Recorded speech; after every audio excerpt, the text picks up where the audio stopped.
Hello there, everyone. Welcome back to the class, both to new and long-time students and lovers of history. It's History with Sai here today to discuss with you more about our current topic on the US civil rights. In this video series, we're going to look at three key things: the Wall Street crash, the ongoing Great Depression in the economy, and the New Deal solution that President Roosevelt put forward to the African Americans and America as a whole to try and solve the crisis.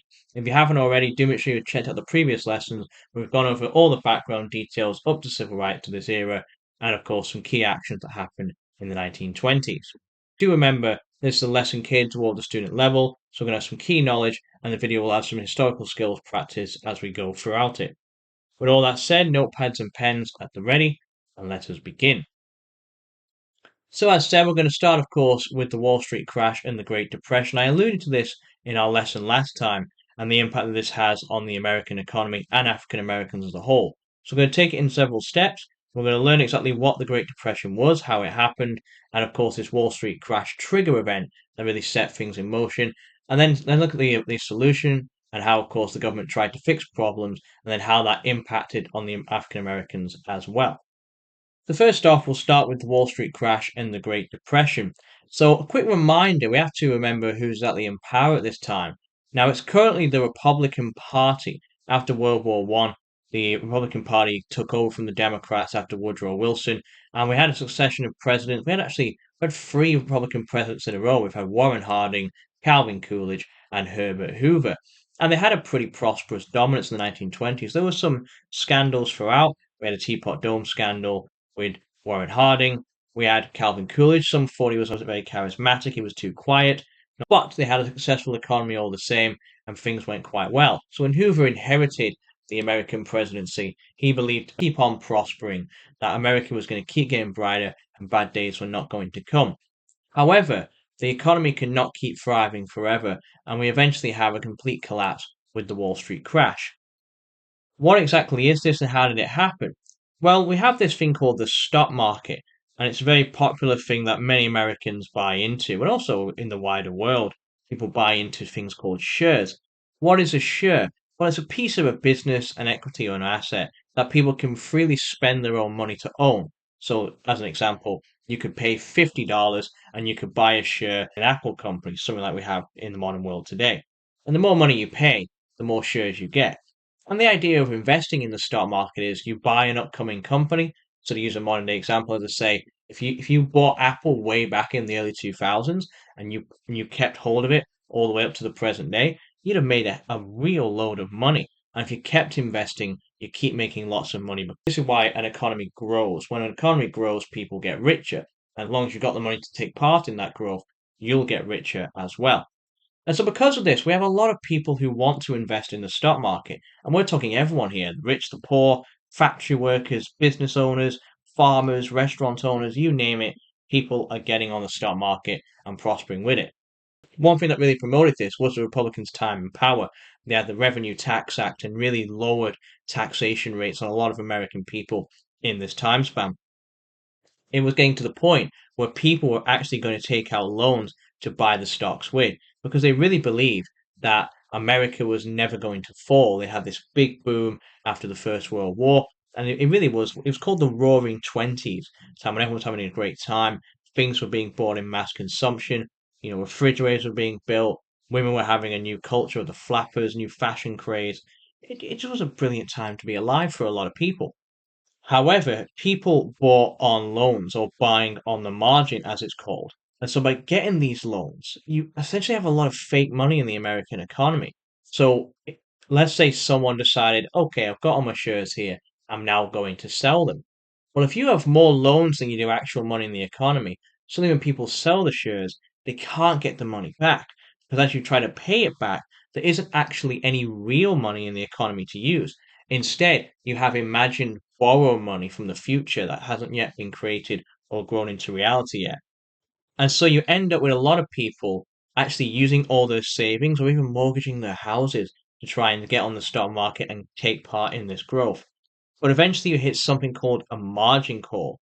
And this margin call, it's forcing investors to actually give up their stocks to pay off their loans. If they don't get rid of the loans, then they're going to end up in poverty themselves. And so what we end up having is the American economy as a whole from all this mass investing over the years has now become massively overvalued as a stock market. And there are things called, corrections. It's quite typical for every few years for a stock market to suffer a bit of a decline now and then. Somewhere in the range of 10 to 15% is, typically expected to occur. However, what happens when people begin to panic sell?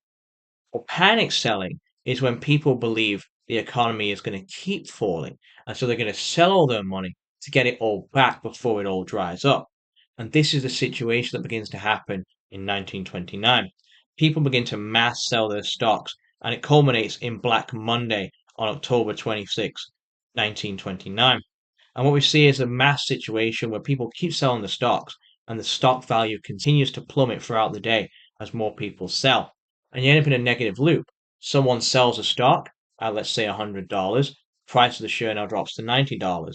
Their friend from next door sees it's dropped to 90, thinks, oh my God, it's going to fall. So they sell their shares at 90, causing it to fall again to 80. And the person next to him sells at 80, then 70, and this is what happened, as I hope you can see on the graph here.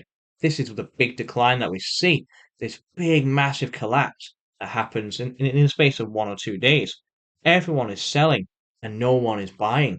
We have a rough drop in value of about 23%. That's a hell of a lot of money to lose in a short amount of time. But these things have happened before. These things that happened on Black Monday, Tuesday, and eventually on Black Thursday on that October 24, 1929. These have happened before. In fact, a crash in 1907 had a similar drop of 11% and then 12% over its 2 days. However, the problem was that this is going to keep happening, keep spiraling. So the three biggest banks in America come up with an idea. They decided to do something they did back in 1907, which was they were going to pour loads of their own money into the economy to stabilize the situation.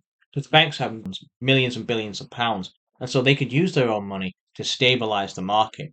And sure enough, we do see this. You just see here a bit of a recovery starts to occur in this little span here. Things start to get better. However, people begin to default on their loans and they need to keep selling to pay back those loans they can no longer afford. And so the banks begin to struggle as this begins to occur again.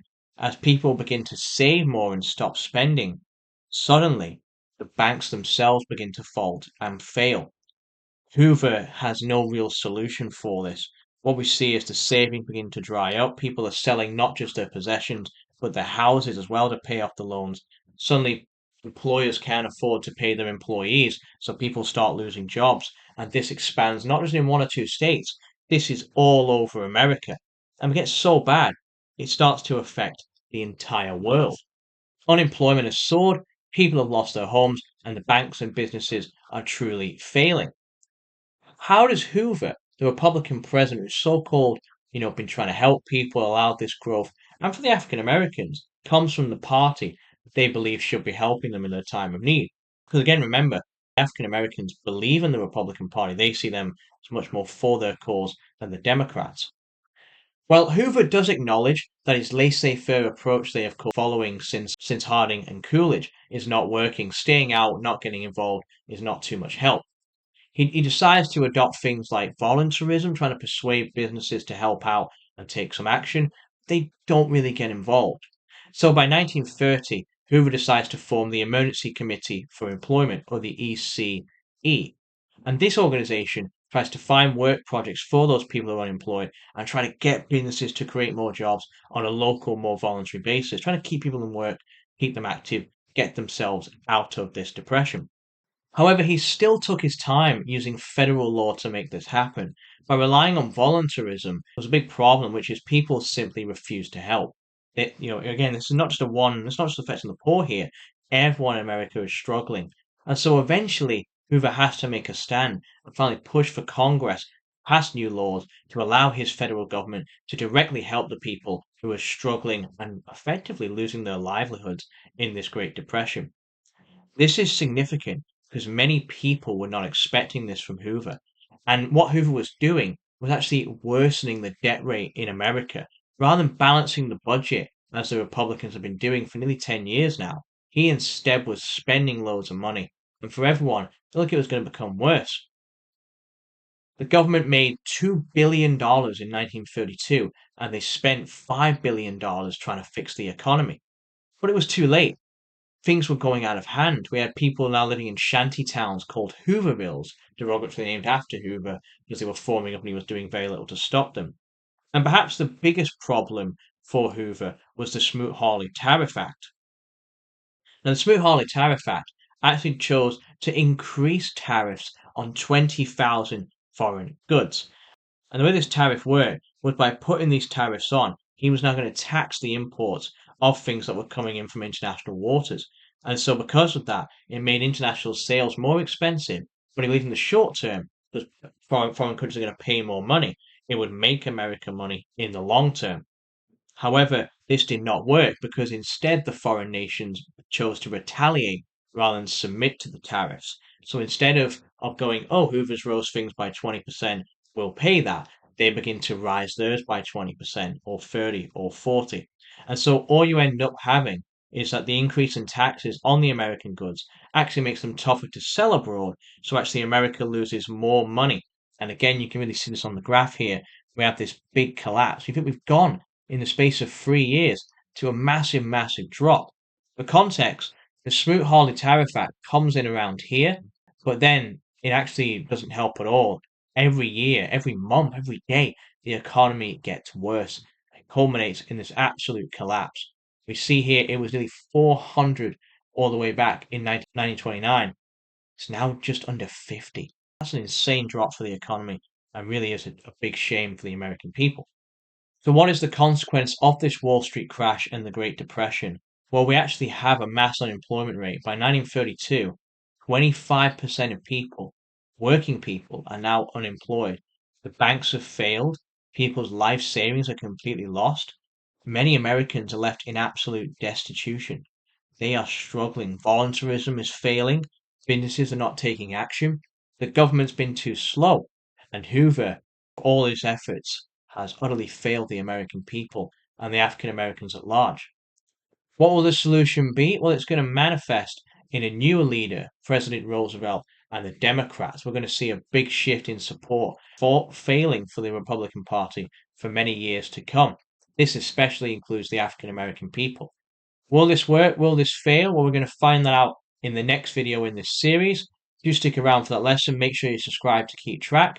Do make sure you're keeping hold of this context. We'll need it in our following lesson. Get into the New Deal and its impact on the African American community. Thank you as always for watching. I hope you found this insightful. This is History with Sire. Thank you for listening.